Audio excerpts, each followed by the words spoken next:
వైసీపీలోకి వంగవేటి రంగా కుమార్తె ఆశా కిరణ్ వెళ్లబోతున్నారా అంటే అవునని అంటున్నాయి రాజకీయ వర్గాలు. వైసీపీ అధినేత జగన్తో ఆశా కిరణ్ భేటీ కానున్నారు. ఈ నేపథ్యంలో గతంలోనే రాజకీయాల్లోకి వస్తున్నట్లుగా ఆశా కిరణ్ ఒక ప్రకటన అయితే చేశారు. రంగా ఆశయాలను సాధిస్తారని ప్రకటించారు ఆమె. అన్ని వర్గాలకు అండగా ఉంటారని ఆశా కిరణ్ అన్నారు. ఆశా కిరణ్కు మద్దతుగా రంగా రాధామిత్ర మండలి అయితే ఉంది. ప్రస్తుతం టీడీపీలో వంగవేటి రాధ అయితే కొనసాగుతున్నటువంటి పరిస్థితి ఉంది. దీనికి సంబంధించి మరిన్ని అప్డేట్స్ మా కరెస్పాండెంట్ కిరణ్ అందిస్తారు. కిరణ్, దీనికి సంబంధించి అప్డేట్స్ ఏంటి? వైసీపీలోకి వెళ్ళబోతోంది ఆమె అనేటువంటి మాట ఏం చెప్తున్నాయి వైసీపీ వర్గాలు? ఈ రాజకీయ పరిణామాన్ని ఎలా చూడాలంటారు? మురళి, తాజాగా వైసీపీ అధినేత జగన్మోహన్ రెడ్డితో ఆశా కిరణ్ భేటీ అవుతారని రాజకీయ వర్గాల్లో ప్రచారం జరుగుతుంది. గత 2-3 రోజుల నుంచి ఏదైతే జగన్మోహన్ రెడ్డి బెంగళూరులో ఉన్నారు, నేడు ఆయన తాడేపల్లిలో ఆయన నివాస పార్టీ కార్యాలయానికి చేరుకున్నారు. నేడు కానీ రేపు కానీ ఆమె ఏదైతే జగన్మోహన్ రెడ్డితో భేటీ అవుతారని రాజకీయ వర్గాల్లో తీవ్ర ప్రచారం జరుగుతుంది. ఎందుకంటే కాపు సామాజిక వర్గానికి సంబంధించిన వంగవీటి రాధ ఇప్పటికే టీడీపీలో ఉన్నారు. ఆయన గతంలో ఏదైతే 2019 ఎన్నికల ముందు జగన్తో విభేదించి ఆయన టీడీపీలో చేరారు. అయితే టీడీపీ 2019 ఎన్నికల్లో జగన్ అధికారంలోకి రావడం జరిగింది. జగన్ అధికారంలోకి వచ్చిన తర్వాత రంగా రాజకీయంగా సైలెంట్ అయ్యారు. అయితే 2024 ఎన్నికలకు ముందు ఎన్నికల్లో టీడీపీ కూటమి ఎక్కడ ఎమ్మెల్యే సీట్ కేటాయించలేదు. అదేవిధంగా ఆయన ఎమ్మెల్సీ పదవి ఇస్తామని గతంలో చాలా సార్లు హామీ ఇచ్చారు. ఆ హామీ కూడా నేటి కూడా నెరవేరలేదు. అయితే ఇక్కడ ప్రధానంగా ఏదైతే రాధా రంగా మిత్రమండలి ఉందో ఆ మిత్రమండలి మధ్య ఉన్న ఆ గ్యాప్ ను పూరించడానికి నేను రాజకీయాల్లోకి వస్తానంటూ ఆశా కిరణ్ ప్రకటించడం జరిగింది. అయితే ఇప్పటికీ ఆశా కిరణ్ వర్సెస్ ఏదైతే వంగవీటి రాధాగా రాజకీయాలు నడుస్తాయని కూడా రాజకీయ వర్గాల్లో ప్రచారం నడుస్తుంది. ప్రస్తుతానికి ఏదైతే ఉందో ఆమె రాజకీయ భవిష్యత్తును దృష్టిలో పెట్టుకుని ఏదైతే రంగా రాజకీయ వారసురాలుగా ఎదగడానికి ప్రయత్నం చేస్తుంది. అయితే ఇప్పటికే వంగవీటి రాధా ఎక్కడ కూడా రాజకీయంగా సెలబ్రిటీగా ఉండలేకపోయారు. ఎందుకంటే ఆయన 2004లో కాంగ్రెస్ పార్టీ నుంచి గెలిచారు. 2009 ఎన్నికల ముందు ఏదైతే ఆనాడు ముఖ్యమంత్రి వైఎస్ రాజశేఖర రెడ్డి క్యాబినెట్ లో అవకాశం ఇస్తాను, ఇక్కడే ఉండి ఎలక్షన్స్ లో పోటీ చేయమని చెప్పినా కూడా ఆ రోజు ఉన్న పరిస్థితుల్లో రాజకీయ పరిణామాల్లో భాగంగా ఆయన ప్రజారాజ్యంలో చేరారు. ప్రజారాజ్యం నుంచి ఆయన తర్వాత ఏదైతే వైసీపీకి వచ్చారో వైసీపీ నుంచి 2014 వైసీపీ నుంచి విజయవాడ సెంట్రల్ నుంచి పోటీ చేశారు, ఓడిపోయారు. 2019 ఎన్నికలకు ఆయన మళ్ళీ టీడీపీ కూటమిలో చేరారు.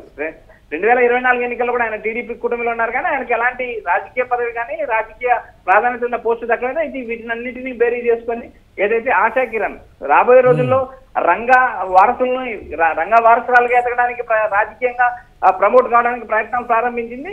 అదేవిధంగా ఏదైతే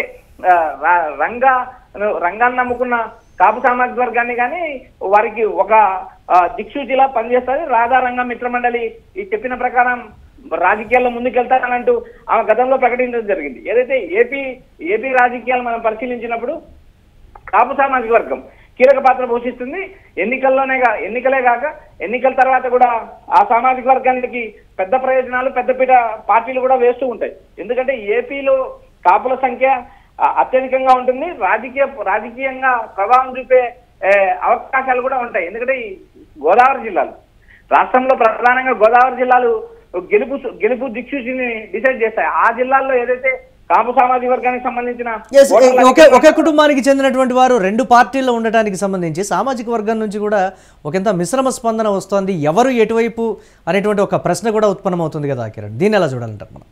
మురళి, రాజకీయాల్లో అన్నదమ్ములు కావచ్చు, అక్క జిల్లాలు కావచ్చు, వేరు పార్టీల్లో కొనసాగిన విధానం మనం గతంలో కూడా ఆంధ్రప్రదేశ్ రాజకీయాల్లో చూసాం. పురంధేశ్వరి బీజేపీలో కొనసాగితే పురంధేశ్వరి భర్త ఏదైతే దగ్గుబాటి వెంకటేశ్వరరావు ఏదైతే వైసీపీలో కొనసాగిన పరిస్థితి ఉంది. కొంతమంది నేతలు టీడీపీలో ఉంటే మరికొంతమంది నేతలు ఏదైతే కుటుంబాల్లోనే రెండు పార్టీల్లో కొనసాగిన పరిస్థితులు ఆంధ్రప్రదేశ్ రాజకీయాల్లో స్పష్టంగా కనిపిస్తాయి. ఏదైతే రాధాకు రాజకీయంగా టీడీపీ కూటమి ఎలాంటి ప్రాధాన్యత ఇవ్వలేదు. అదేవిధంగా ఏదైతే కాపు సామాజిక వర్గానికి సంబంధించి డిప్యూటీ సీఎం పవన్ కళ్యాణ్ బలమైన నేతగా ఉన్నారు. అదేవిధంగా కాపులకు కూడా పవన్ కళ్యాణ్ ఓ బలమైన నేతగా రాజకీయ వర్గాల్లో ప్రచారం జరుగుతుంది. కాబట్టి రంగాకు ఏదైతే వంగవీటి రాధాకు ప్రాధాన్యత దక్కలేదని మరోపక్క ప్రచారం నడుస్తుంది. అయితే ఇక్కడ ప్రధానంగా ఏదైతే కాపు సామాజిక వర్గానికి సంబంధించి ఈ నాయకులు కానీ నేతలు కానీ ఏదైతే రాధాకు ప్రాధాన్యత పదవి దక్కలేదు, అదేవిధంగా కాపులకు ఆరాధ్యమైన రంగా కుటుంబం రాజకీయాల్లో ఎలా ముందుకు సాగుతుంది అనేది కూడా ఒక ప్రశ్నార్థకంగా మిగిలింది. వంగవీటి నరేంద్ర వైసీపీలో ఉన్నారు. ప్రస్తుతం ఏదైతే ఆశా కిరణ్ కూడా జగన్ తో భేటీ అయిన తర్వాత ఆమె రాజకీయంగా వైఎస్ఆర్సీపీలో కొనసాగుతారో లేదా మరికొద్ది కాలం వేచి చూస్తారనేది కూడా చూడాలి. అయితే ఇక్కడ ఏదైతే రాధా వర్సెస్ ఆశా కిరణ్ గా రాజకీయాలు మారతాయా లేకుంటే ఇక్కడ ఒక చర్చ కూడా మొదలైంది కిరణ్. ఎన్నికల సమయానికి ఇద్దరు ఒక్కటవుతారనేటువంటి ఆశాభావం అయితే సామాజిక వర్గం నుంచి కొంతమంది వ్యక్తం చేస్తున్నటువంటి పరిస్థితి ఉంది. కానీ ఎవరి వైపు వెళ్తారు అనేదే ప్రశ్నగా మారినటువంటి పరిస్థితి ఉంది కదా, దాన్ని ఎలా చూడాలంటారు? మురళి, వంగవీటి రాధా ఆశా కిరణ్ మధ్య ఎలాంటి విభేదాలు లేవంటూ ఆమె రాజకీయాల్లోకి వస్తానని ప్రకటించిన రోజే ఆమె ఒక ప్రకటన రిలీజ్ చేశారు.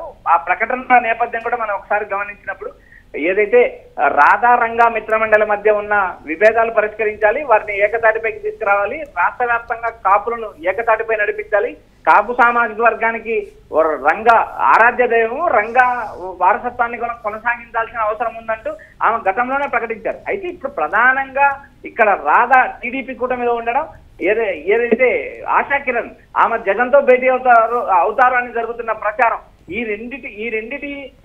ఈ రెండు వ్యవహారాల పైన రాబోయే రాజకీయ అంశాలు ఆధారపడి ఉంటే వేరు పార్టీల్లో కొనసాగుతారా లేదా ఇరువురు కలిసి ఏదైతే ఇప్పుడు ప్రస్తుతానికి వంగవీటి నరేంద్ర ఏదైతే వైఎస్ఆర్సీపీలో ఉన్నారో, వంగవీటి ఆశా కిరణ్ వైసీపీలో చేరిన ఏదైనా వీరి ముగ్గురి మధ్య ఒక అండర్స్టాండింగ్ ఏర్పాటు చేసుకుని వీరి ముగ్గురు ఒకే పార్టీలో చేరతారా లేదా రాధావర్గం నుంచి స్పందన ఏంటి కిరణ్? రాధావర్గం నుంచి ఎలాంటి స్పందన ఉందంటారు? సోదరి వైసీపీ అధినేత జగన్ తో భేటీ కాబోతున్నారంటే ఇటు టీడీపీలో ఉన్నటువంటి పరిస్థితి ఉంది, ఆ వర్గం ఎలా రెస్పాండ్ అవుతుంది? మురళి, ఇప్పటి వరకు ఏదైతే వంగవీటి రాధాకు ప్రాధాన్యత దక్కలేదు, వంగవీటి రాధాకు టీడీపీ కుటుంబంలో ఎలాంటి పదవి దక్కకపోయినా కూడా వంగవీటి రాధా రాజకీయంగా సైలెంట్ గా ఉన్నారు. ఆయనతో పలుమార్లు ఏదైతే వైఎస్ఆర్సీపీకి సంబంధించిన వల్లభనేని వంశీ, ఏదైతే కొడాలి నాని, పేర్ని నాని లాంటి నేతలు భేటీ అయ్యారు. పలు సందర్భాల్లో 2024 ఎన్నికలకు ముందు కూడా ఆయన వైసీపీలో చేరమని కోరిన సందర్భం ఉంది. 2019 ఎన్నికల ముందు ఆయన పార్టీ మారేటప్పుడు కూడా ఏదైతే జగన్ మచిలీపట్నం ఎంపీ సీట్ ఇస్తానని చెప్పి హామీ ఇచ్చినా కూడా ఆ రోజు ఉన్న రాజకీయ పరిణామంలో భాగంగా ఆయన పార్టీ మారడం జరిగింది. అయితే ఇప్పటికి కూడా ఆశా కిరణ్ రాజకీయ భవిష్యత్తుపై కానీ రాజకీయంగా ఆమె వైసీపీలో చేరతానని జరుగుతున్న ప్రచారంపై కానీ ఇప్పటికి వరకు కూడా ఇక్కడ వంగవీటి రాధా ఇంతవరకు ఖండించలేదు. వంగవీటి ఆశా కిరణ్ మాత్రం తనకు తన అన్నయ్యకు మధ్య ఎలాంటి విభేదాలు లేవు, రాజకీయంగా సైద్ధాంతికంగా విభేదాలు లేవు, కలిసే ఉంటాము. ఏదైతే రాధారంగా మిత్ర మండలిని కలుపుకొని సమన్వయం చేసుకొని ముందుకెళ్తాం, కాపు సామాజిక వర్గ ఉన్నతికి తోడ్పడతాం. ఎందుకంటే కాపు సామాజిక వర్గానికి ఆరాధ్య దైవం రంగా ఆశయాలు కొనసాగించాల్సిన పరిస్థితి ఉంది, నేపథ్యం ఉంది.